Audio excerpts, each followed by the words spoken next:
अतिजलद व अचूक बातम्यांसाठी पाहत रहा महामीडिया 24 सदैव तत्पर। नरंदे तालुका हातकणंगले येथे अल्पवयीन मुलीचा जबरदस्तीने बालविवाहाला होऊन अत्याचार केल्याप्रकरणी पतीसह एकूण 7 जणांविरुद्ध हातकणंगले पोलीस ठाण्यामध्ये गुन्हा दाखल झाला।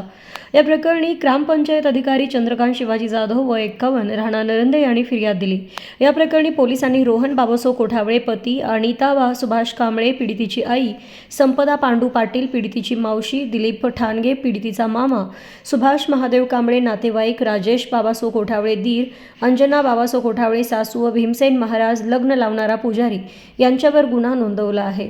पीडित मुलीचा 12 जून 2025 रोजी विवाह होऊन पतीने अत्याचार केल्याच्या पीडितेने सांगितले। अधिक तपास हातकणंगले पोलीस करत आहेत। तर मग चला सबस्क्राइब करायला विसरू नका महामीडिया 24 न्यूज चॅनलला। महामीडिया 24 सदैव तत्पर।